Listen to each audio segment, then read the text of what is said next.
ठाकुर जी एक दिन खेल रहे सब सखान के संग, और खेलते खेलते इतने में श्रीदामा भागन लगो। ठाकुर जी बोले, ए श्रीदामा कहां को जा रहे हो? श्रीदामा बोलो, लाला ससुराल जा रहा हूं अपनी। ठाकुर जी बोले, नंदगाम सुनो, बरसानो सुनो, वृंदावन सुनो, गोकुल सुनो, जे ससुराल कौन सा गांव है भैया? श्रीदामा हंस के बोलो, लाला ससुराल गांव को नाम ना है। तो बोले, फिर कहा है ससुराल?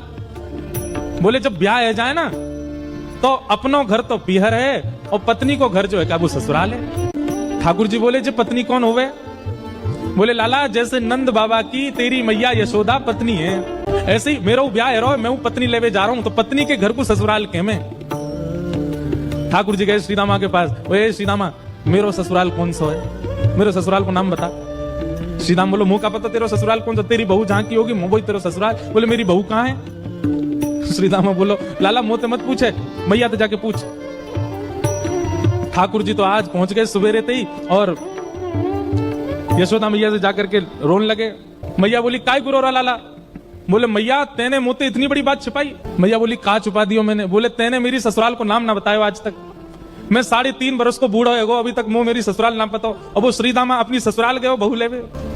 यशोदा मैया बोली, लाला तेरी संगत सुधारनी पड़ेगी, सबरे सखा तो दिन ब दिन बिगाड़ते जा रहे हैं, तूने एक बड़ो है जा, तेरी ससुराल है जाएगी।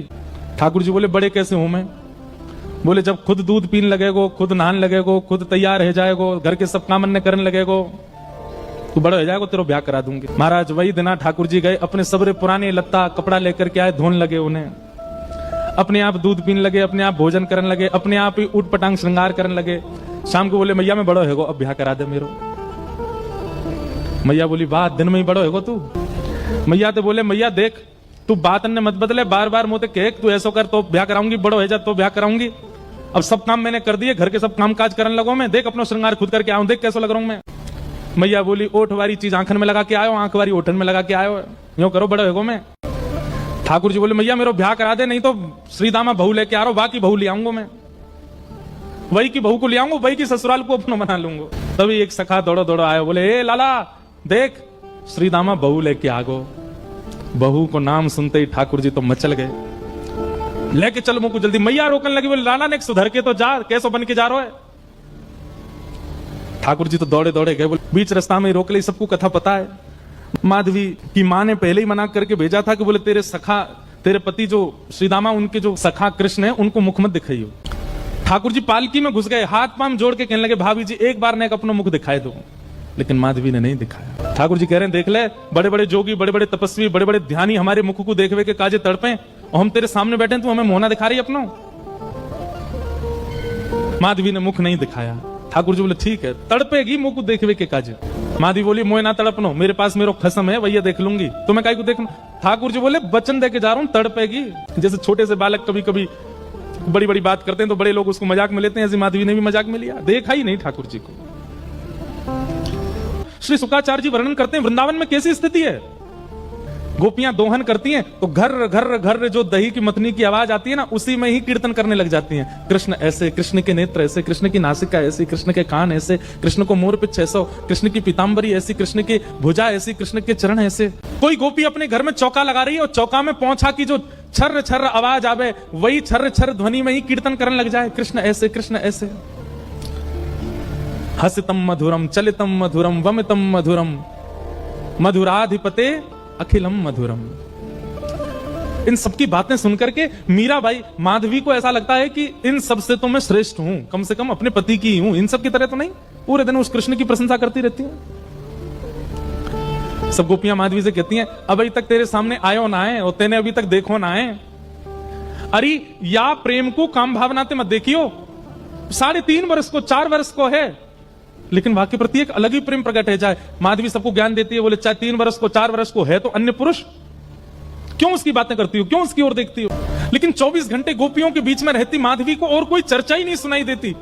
सब केवल कृष्ण की बात करती हैं, जल भरती हैं तो, बैठती हैं तो, भोजन बनाती हैं तो, बतियाती हैं तो, श्रृंगार करती हैं तो, हर समय कृष्ण कृष्ण कृष्ण कृष्ण। माधवी ने कुछ समय अकेले रहने का भी प्रण लिया, लेकिन अकेले रह नहीं सकती, जंगल है, कहां अकेली जावे, जाना पड़ता है। उस एक दिन रात में सोई तो अब कानों में कृष्ण कृष्ण कृष्ण कृष्ण गूंज रहा है, तो कान बंद करती है, पता नहीं पूरे दिन इतना नाम सुनती हूं कि अब तो कानों में भी यही गूंजता है। कान बंद करके सोती है तो स्वप्न में कृष्ण ऐसे हैं। अब कृष्ण देखे नहीं है, लेकिन उसको श्याम वर्ण, पीली पीतांबरी, वंशी, मोर पिच्छ सब अनुभव होता है। उठ के बैठ जाती है, नेत्रों को मीटती है, क्या करूं मैं, नहीं चाहती है स्वप्न मुझे आवे। अब धीरे धीरे माधवी की स्थिति ऐसी होने लगी कि अब वो ना चाह करके भी कृष्णमयी ही हो गई है। रात्रि में सोती है, अचानक उठ बैठती है, ऐसा लगता है मानो जैसे उसका हाथ पकड़ लिया हो। स्थिति ऐसी हो गई कि आधी रात और माधवी को ऐसा लगता है कि भोर हो गई और तुरंत उठ करके जल्दी जल्दी वस्त्र धारण करती है, मटका उठाती है और दौड़ करके जाती है। अरे विलंब है गया, इतनी देर है गई, मैं अभी तक उठी नहीं, जबकि है आधी रात। दिन रात सब परिवर्तित हो गया। पहुंच गई यमुना तट और यमुना तट जाकर के देखा एक भी गोपी नहीं है, तो माधवी को लगा कि मैं विलंब से आई हूं, सब शायद जल भर के चली गई हैं। जल भर के रोज जाती है माधवी, लेकिन आज पता नहीं उस पात्र में इतना भार कहां से आ गया कि स्वयं ही नहीं उठा पा रही है।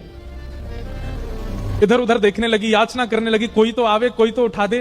और तभी कोई नहीं है वहां। नंद नंदन श्याम सुंदर चलते हुए आ रहे हैं माधवी के पास। माधवी की मति घूम गई है, आधी रात ही आ गई और तभी ठाकुर जी वहां पहुंच गए। पहले तो चाल देखी तो चाल पर मोहित हुई, फिर जब वक्ष देखा तो वक्ष पर, जब हाथ देखे तो हाथ की चलन पर मोहित हो गई, और मुख देखा तो भूल गई सुध बुध। ठाकुर जी आए और आकर के मंद मुस्काए के बोले, हेरी गोपी उचाई नहीं पा रही, चल ले मैंने एक हाथ लगा दूं, उचाले याकू। और एक तरफ से माधवी ने मटकी पकड़ी और दूसरी तरफ से ठाकुर जी आकर के नन्हे से गोपाल जी ने जैसे ही हाथ लगाया मटकी उठने लगी। लेकिन मटकी पर नेक सहारा देते माधवी रख लेती, ऐसा नहीं। ठाकुर जी मटकी उचा के, जैसे जैसे मटकी उच रही है वैसे वैसे ठाकुर जी लंबे होते जा रहे हैं और बिल्कुल माधवी के नेत्रन के सामने आकर के खड़े हैं गए। कटाक्ष नेत्रों के सामने कोई गोपी टिक नहीं पाती और माधवी को ठाकुर जी प्रत्यक्ष देख रहे हैं सामने खड़े हैं। और वो एक क्षण के लिए जो रूप माधुरी का दर्शन हुआ, वो दर्शन देख करके ठाकुर जी खिलखिल करते हुए भाग गए वहां से। अब माधवी चाहती है कि पीछे भागे, लेकिन पैर स्तब्ध हो गए। माधवी चाहती है कि चिल्लाए कि रुक जाओ, पर बोल नहीं पा रही है। माधवी चाहती है कि इधर गए मैं नेत्र घुमा करके देख लूं, पर नेत्र घूम नहीं पा रहे। पूरा शरीर मानो जैसे एक स्थूल स्तब्ध एक मूर्तिमंत की तरह खड़ा हो गया। केवल नेत्रों से अश्रु गिर रहे हैं, कुछ नहीं कर पा रही, बेसुध है माधवी। वहीं खड़ी रही तब तक जब तक भोर में गोपियां जल भरने नहीं आ गईं। अश्रु जलों से जल पूरा वस्त्र भीग चुके हैं माधवी के। और तभी सब गोपियां आई, आकर के अरे ये माधवी ये पहले ही आ गई जल भरवे। सब ने जाकर के हिलाया, स्पर्श के बाद भी माधवी हिल नहीं पा रही है, बस नेत्र लाल पड़े हैं, अपलक नेत्र हैं और नेत्रों से केवल अश्रु गिर रहे हैं। बोलना चाहती है, कहना चाहती है, चिल्लाना चाहती है, किसी को पकड़ना चाहती है, पर कुछ नहीं कर पा रही है। तभी गोपी गई और जमुना जल लेकर के जैसे ही माधवी के मुख पे छिड़को, माधवी तुरंत सचल जैसी हो गई और धड़ाम से मूर्छित होकर गिरी। गोपियां सब उसके चरण मसलने लगी, हाथ पकड़ने लगी, सिर सहलाने लगी। और जैसे ही होश में आई, होश में आती बस रो रही है और पूछ रही है वो कहां है, मोहिनी मूरत सांवली सूरत, वो कहां है।